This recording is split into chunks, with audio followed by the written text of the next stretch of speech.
Hello everyone, a very good morning to all of you. Welcome to PPSC Concept वाला. Today is 29 जून. हम लोग जून के अंतिम दिनों में आ गए हैं और आज हम देखेंगे द इंडियन एक्सप्रेस में जो भी इंपॉर्टेंट न्यूज़ आर्टिकल्स हैं हमारे एग्ज़ाम के लिए वो देखेंगे. तो मेनली जो आज है वो प्रीलिम्स के लिए ज़्यादा इंपॉर्टेंट है एग्ज़ाम में. फैक्चुअल न्यूज़ ज़्यादा हैं, वैसा कोई एडिटोरियल आज है नहीं जो कि डिस्कस करने लायक है. तो सबसे पहले द वर्ल्ड पेज में हम देख रहे हैं कि बाइडेन और ट्रम्प का जो वहाँ डिबेट होता है, जो भी प्रेसिडेंशियल कैंडिडेट होते हैं उनका डिबेट होता है. नॉट लाइक इंडिया की आज जाके आप रैली कर रहे हैं और भाषण दे रहे हैं. वहाँ क्या होता है कि दो पार्टीज़ के जो प्रेसिडेंट होते हैं, एक तो जो करंट प्रेसिडेंट होते हैं और एक जो प्रपोज्ड होते हैं, जो चुनाव लड़ रहे होते हैं, दोनों में डिबेट होता है. तो वही हुआ है, उसी में देखा. ये है हमारे लिए इंपॉर्टेंट है नहीं, जब देखा जाएगा. हमारे लिए इंपॉर्टेंट क्या है कि दोनों पार्टी कौन कौन से हैं वो है इम्पॉर्टेंट, ठीक है. बाकी फिर scientist inject rhino horns with the radio active material to fight poaching. Scientist जो है वो क्या कर रहे हैं कि राइनो जो होता है, राइनो के हॉर्न में ना रेडियो एक्टिव मटेरियल डाल रहे हैं. किस लिए? कि जो पोचिंग हो जाता है. पोचिंग किस लिए होता है? राइनो का जो हॉर्न होता है वो बहुत महंगा मिलता है मेडिसिनल पर्पज़ के लिए या नशा के लिए, बहुत तरह का काम होता है उसे. तो उससे बचाने के लिए कर रहे हैं. अब आपसे ये एक सवाल हम आपसे पूछ रहे हैं कि जो इंडिया में भी राइनो पाया जाता है, बोलेंगे हाँ.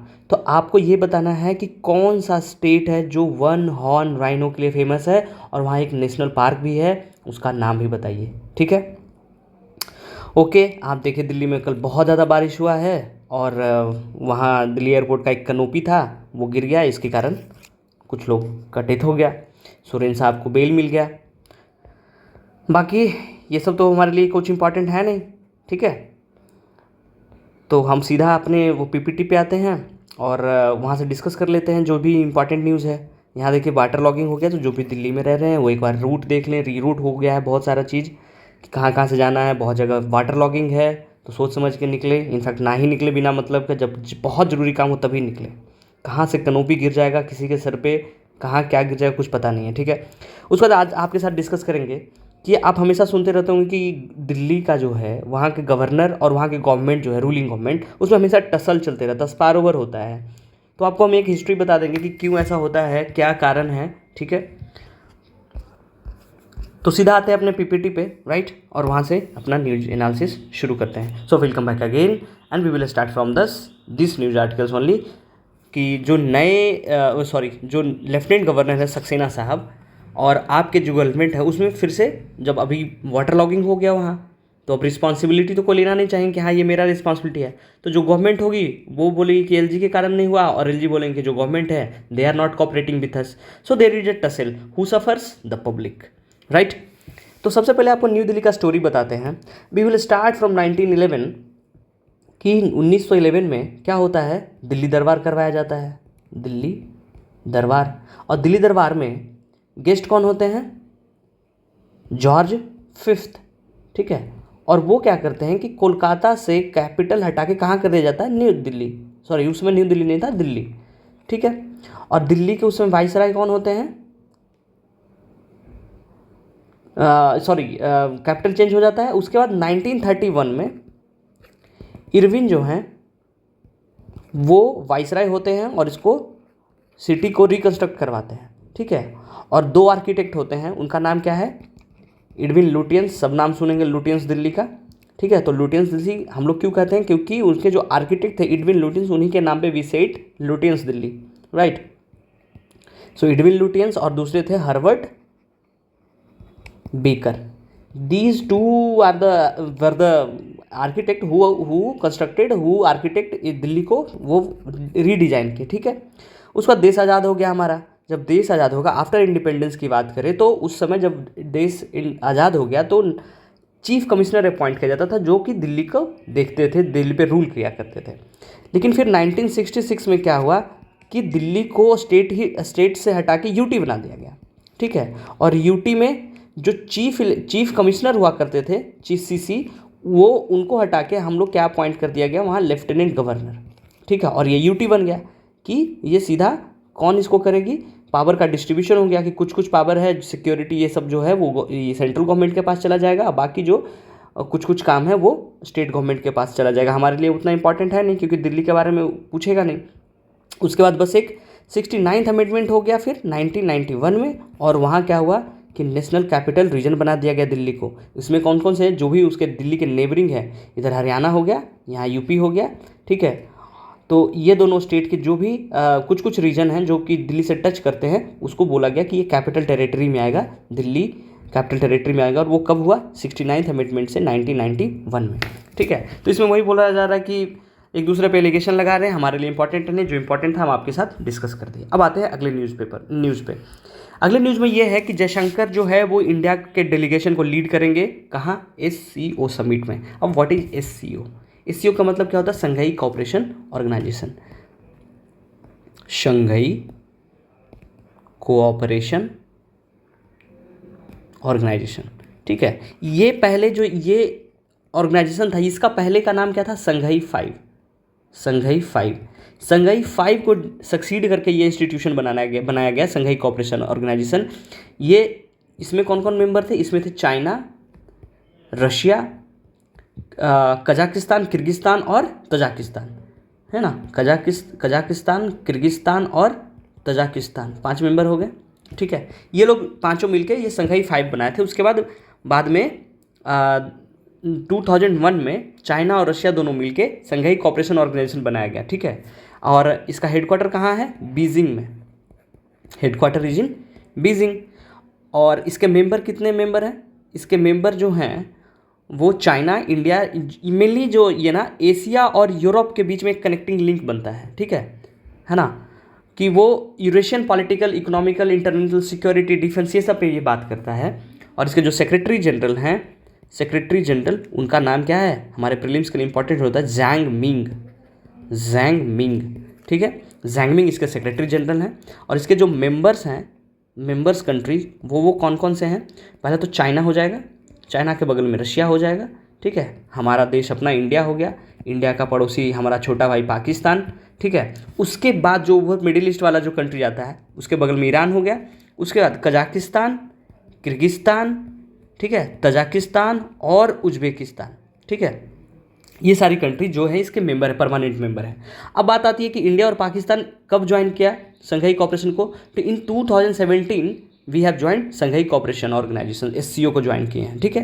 किस लिए, ये एक यूरोशियन पॉलिटिकल, इकोनॉमिक और इंटरनेशनल सिक्योरिटी डिफेंस मैकेनिज्म, जहाँ पे हम लोग बात करते हैं कि कैसे सिक्योरिटी को बढ़ाना चाहिए, कैसे टेररिज्म पे अच्छे से बात होना चाहिए। अब टेररिज्म पे बात आई है तो इनका एक इंस्टीट्यूशन है, ऑर्गेनाइजेशन है, उसका नाम है RATS, रैट्स, नॉट चूहा वाला रैट्स। इसका मतलब होता है क्या है कि रीजनल एंटी टेररिस्ट स्ट्रक्चर, ठीक है। और इसका जो हेडक्वार्टर है वो कहाँ है, उज्बेकिस्तान में है, रैट्स। तो याद, एग्जाम में आपसे अगर पूछता है कि व्हाट इज रैट्स, तो RATS is organisation for regional anti terrorist structure और it comes under SCO, Shanghai cooperation organisation के अंदर ही एक इंस्टीट्यूट है। ये किस चीज़ के लिए बनाया गया, कि रीजनल जो एंटी टेररिस्ट स्ट्रक्चर है उसके डिस्कस करेंगे। इसका जो सेक्रेटरी जनरल वो ज़ैंग मिंग है। और मेंबर आपको ये मैप पे दिखा दे रहे हैं कि कौन कौन से कंट्री मेंबर है।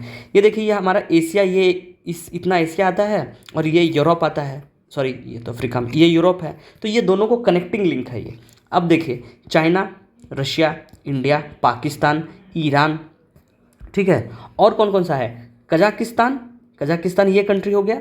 उसके बाद उज्बेकिस्तान, किर्गिस्तान और तजाकिस्तान। इसमें तुर्कमेनिस्तान और ये तुर्कमेनिस्तान इसका नहीं है, ठीक है। तो ये सब इसके मेंबर है SCO के, ठीक है। ओके, आपको मैप पे भी समझ में आ गया। फिर से आपको बता दे रहे हैं कि कौन कौन से कंट्री है, रशिया, चाइना, इंडिया, ठीक है, पाकिस्तान हो गया, तजाकिस्तान, किर्गिस्तान, कजाकिस्तान और उज्बेकिस्तान, ठीक है। इतनी सारी कंट्रीज इनके मेंबर हैं। रैट्स इनका इंस्टीट्यूशन है जो किसके लिए काम करता है, वो काम करता है रीजनल एंटी टेररिस्ट स्ट्रक्चर का, SCO का ही मेंबर है। इससे ज़्यादा कुछ एग्जाम के लिए इंपॉर्टेंट है नहीं, बस ये ध्यान रख लीजिएगा, इसके जो सेक्रेटरी जनरल है वो ज़ैंग मिंग है, ओके। तो इसमें प्राइम मिनिस्टर मोदी अटेंड नहीं कर पा रहे हैं, तो लीड कौन करेंगे, हमारे फॉरेन मिनिस्टर जयशंकर लीड करेंगे। और वहाँ पे जो भी बात आएगा वो 3-4 दिन का। और कहाँ हो रहा है इस बार, ठीक है, वो कहाँ हो रहा है, कजाकिस्तान में हो रहा है, ये ध्यान रखना है। कजाकिस्तान का कौन सा शहर में, अस्ताना शहर में हो रहा है, ठीक है, ओके, अस्ताना। अब आगे चलते हैं हम लोग अगले न्यूज़ पे। अब है PM told me to convoy to G20। ये कहाँ, ये कौन बोल रही है, अमिताभ कांत बोल रहे हैं। और ये क्यों बोल रहे हैं कि प्राइम मिनिस्टर मोदी पे एक बुक लाया गया है, उसका नाम है the power within the leadership legacy of Narendra Modi by R Bala Subramanyam. तो ये बुक बहुत इंपॉर्टेंट हो जाता है, क्यों? क्योंकि हमारे प्राइम मिनिस्टर मोदी पे ये बुक लिखा गया है। बुक का नाम क्या है? पावर विद इन, ठीक है, the leadership legacy of Narendra Modi. किनके द्वारा लिखा गया है? Doctor R Bala Subramanyam. R Bala Subramanyam, याद रखिएगा, प्रीलिम्स के लिए इंपॉर्टेंट हो जाता है। ये आर बाला सुब्रमण्यम कौन है? वो member of capacity building commission के मेंबर हैं, ठीक है। वही ये बुक लिखे मोदी पे, तो उसी के लॉन्च पे गए थे अमिताभ कांत, तो वो G20 के बारे में बात कर रहे थे। तो आपको हम फटाफट G20 के बारे में थोड़ा सा बता दे रहे हैं, है ना। हमारे प्रीलिम्स के लिए तो बस ये इंपॉर्टेंट है कि बुक का नाम, राइटर, बस। लेकिन हम आपको G20 के बारे में बता रहे हैं कि जब उधर डिस्कस कर ही लिया हम SCO, ठीक है, तो हम G20 भी आपसे डिस्कस कर ले रहे हैं। G20 जो है वो क्या है? ये भी क्या है कि इंटर गवर्नमेंटल फोरम है। इसमें कितने कंट्री मेंबर हैं? अगर देखा जाए तो कंट्री 19, जो कि आज़ाद कंट्री, सोवरन कंट्री 19, प्लस साथ में क्या, यूरोपियन यूनियन और एक अफ्रीकन यूनियन। तो अगर आप देखा जाए तो वैसे 21 मेंबर हो गए इसमें, लेकिन अगर कंट्री की बात करें तो 19 countries, European union and African union, इतने हैं। ये कब बना? ये बना 26 सितंबर 1999 को, ठीक है। इसके चेयरमैन अभी कौन है? चेयरमैन कौन है? Lula da Silva. Sorry for the pronunciation, I might be wrong, but हमको ऐसे ही आ रहा है इनका नाम बोलने में, लूला दे सिल्वा, ठीक है, लूला दे सिल्वा।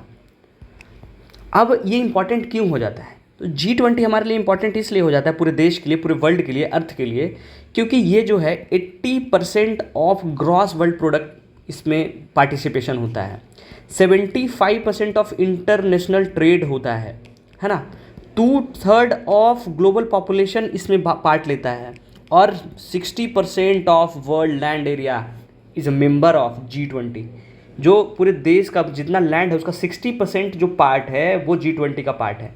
और क्या बताएं कि 2/3 जो है वो ग्लोबल पॉपुलेशन का इसका पार्ट है। और क्या बताएं कि 75% जो है इंटरनेशनल ट्रेड जो भी होता है उसका 75% यहाँ से होता है, और 80% ग्रॉस वर्ल्ड प्रोडक्ट है, ठीक है। जैसे हम लोग अपना GDP निकालते हैं ना कि ग्रॉस डोमेस्टिक प्रोडक्ट, उसी तरीके से जो डोमेस्टिक तो एक कंट्री का हो गया, तो यहाँ पे क्या हम पुट करते हैं? वर्ल्ड। तो वर्ल्ड ग्लोबल ये ग्रॉस वर्ल्ड प्रोडक्ट है, उसका 80% जो है G20 इम्पार्ट करती है, ठीक है। अब इसका काम क्या क्या है? इसका काम क्या क्या होता है? इसका काम है ग्लोबल इकोनॉमी पे डिस्कशन करना, इंटरनेशनल फाइनेंशियल स्टेबिलिटी पे डिस्कशन करना, ठीक है, क्लाइमेट चेंज मिटिगेशन पे बात करना, सस्टेनेबल डेवलपमेंट पे बात करना। अब सस्टेनेबल डेवलपमेंट की बात की है तो आपको पता है कि वी हैव सेट सम गोल, तो आपको ये बताना है कि कितना नंबर ऑफ गोल है वी हैव सेट टू, कि हम लोग सस्टेनेबल डेवलपमेंट करेंगे, तो आपको बताना है नंबर ऑफ गोल्स, और ये भी बताना है कि इंडिया कब तक अचीव करेगा टारगेट। सस्टेनेबल गोल का जो टारगेट है वो इंडिया अपना टारगेट कब तक कंप्लीट करने के लिए लिया है, ईयर का नाम बताना है आपको, और नंबर ऑफ गोल्स बताना है कि कितना गोल है। ओके, ये हो गया डिस्कस। उसके बाद G7 अभी हाल में मीटिंग हुआ था, आपको ये भी चलिए बता दीजिए कि G7 में क्या है। G20 जो है इसमें ऐसा नहीं है कि इसमें सिर्फ और सिर्फ डेवलपिंग कंट्री होंगे, इसमें डेवलपिंग और डेवलप्ड सारे कंट्री होंगे, ठीक है। लेकिन G7 जो है ये ग्रुप किसका है? डेवलपिंग कंट्रीज़ का है, डेवलपिंग कंट्रीज़ का ग्रुप है। और अभी इसका मीटिंग हुआ था जहाँ मोदी जी गए थे, तो ये बताना आपको कि G7 का मीटिंग कहाँ हुआ था, कहाँ गए थे मोदी जी, कमेंट में बताना है आपको, क्योंकि इंपॉर्टेंट हो जाता है हमारे प्रीलिम्स के लिए, सीधा पूछेगा। G20 का तो इंडिया में ही हुआ था इस बार, राइट। अब आता है FATF से India complaint with required flag concern. हमारे लिए इंपॉर्टेंट ये नहीं है कि क्या बोल रहा है अभी, क्योंकि अभी तो ये चलेगा, जब फाइनल कुछ आएगा वो देखा जाएगा। हमारे लिए इंपॉर्टेंट होता है क्या, बस FATF क्या है। तो FATF आज IR से रिलेटेड बहुत सारा इंपॉर्टेंट, इससे ज़्यादा बाहर आने का कुछ चांस है नहीं। अगर आप इसको देख लेंगे सफिशेंटली, अच्छे से नोट्स बना लेंगे तो इनफ है। तो FATF क्या है? FATF का पहले फुल फॉर्म क्या होता है कि फाइनेंशियल एक्शन टास्क फोर्स, ठीक है। और ये काम किस चीज़ के लिए करती है? मनी लॉन्ड्रिंग का काम करती है, मनी लॉन्ड्रिंग पे रूल बनाती है, इस पे रेगुलेशन लगाती है, मनी लॉन्ड्रिंग। अब आप बोलेंगे मनी लॉन्ड्रिंग क्या होता है? मनी लॉन्ड्रिंग क्या होता है? इलीगली पैसा का हेर फेर करना एक कंट्री से दूसरे कंट्री में, ठीक है, इलीगली, जिससे टैक्स बचे। अब जब आप इलीगली कर रहे हैं तो वो पैसा किस चीज़ में जाएगा? इलीगल काम में ही जाएगा, ठीक है, क्रॉस बॉर्डर पे हो जाएगा, टेररिज्म में हो जाएगा। तो ये जो FATF है ये किसका इनिशिएटिव है? ये G7 का इनिशिएटिव है। एक G7 का इंटर गवर्नमेंटल ऑर्गेनाइजेशन है। बात किस चीज़ पे काम करती है? मनी लॉन्ड्रिंग पे काम करती है। और ये कब बना था? 1989 में बना था। ठीक है। उसके बाद क्या हुआ कि 2001 में हम लोगों ने इसमें एक चीज़ और ऐड कर दिया, वो था टेररिज्म फाइनेंसिंग। कि टेररिज्म फाइनेंसिंग अगर कोई कंट्री करती है बाय द मनी लॉन्ड्रिंग, कि पैसा इलीगली किसी दूसरे में भेज के और उससे टेररिज्म फाइनेंस करवाती है, तो इसके लिए क्या किया FATF कि 2 तरह का लिस्ट बनाया। एक बनाया ब्लैक लिस्ट और एक बनाया ग्रे लिस्ट। तो आप यूजुअली सुनते रहते हो कि पाकिस्तान इज अपग्रेडेड, है ना, from grey list to black list, या some countries is downgraded from black list to grey list by FATF। तो आपको लगता होगा कि क्या है ये ब्लैक लिस्ट, ग्रे लिस्ट।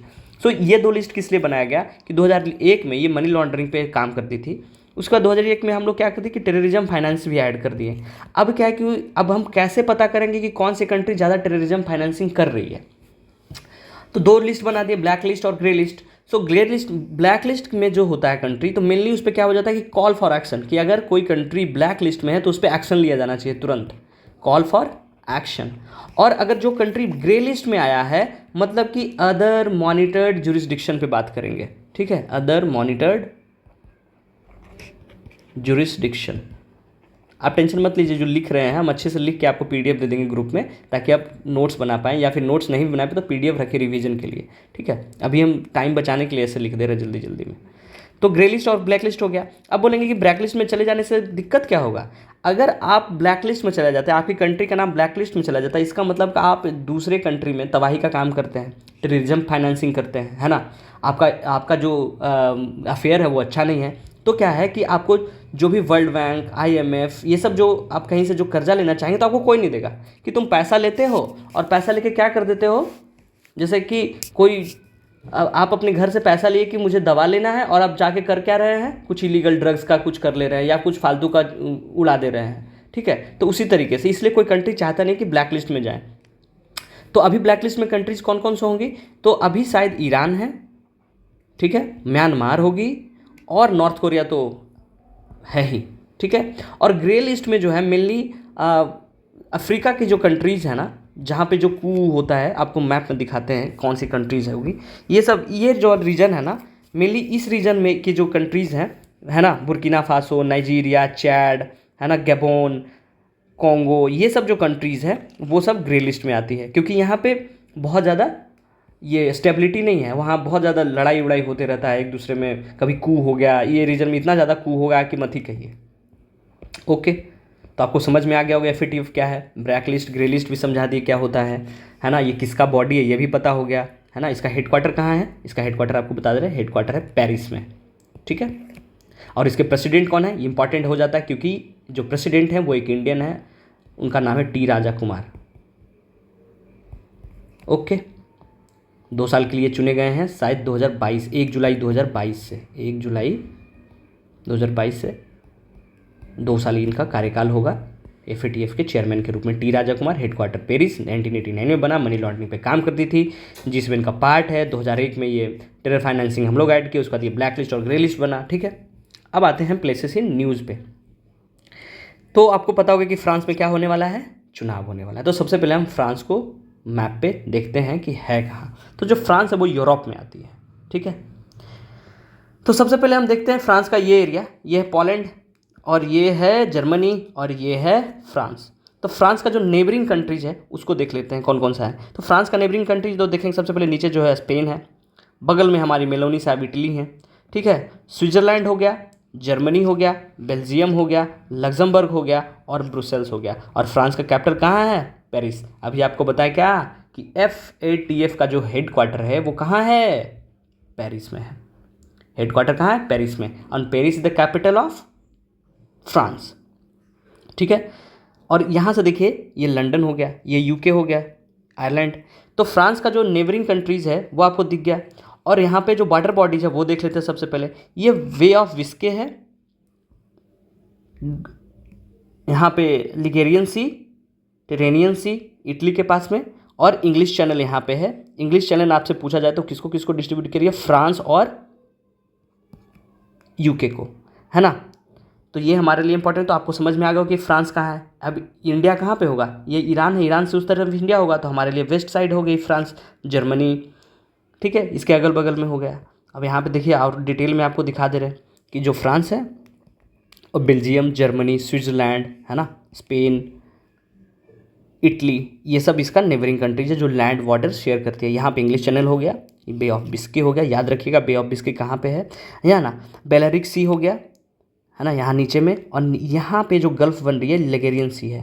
अब यहाँ पे जो है ये क्या है, एड्रियाटिक सी, इंपॉर्टेंट हमारे लिए हो जाता है। अब आपको एक बात बताना है कि फ्रांस हमारे लिए इंपॉर्टेंट क्या है। आपको पता होगा कि फ्रांस से हम लोगों ने क्या लिया है, रफ़ाइल लिया है। तो वहाँ के जो प्रेसिडेंट थे वो उनका नाम बताना आपको कि कौन थे। और वहाँ के अभी हाल में एक पीएम बने हैं, उनका नाम था Gabriel Atal, Gabriel Atal. He was, वो क्यों बना गया, पहला तो कि ये सबसे कम एज के पीएम बने हैं, है ना, यंगेस्ट पीएम।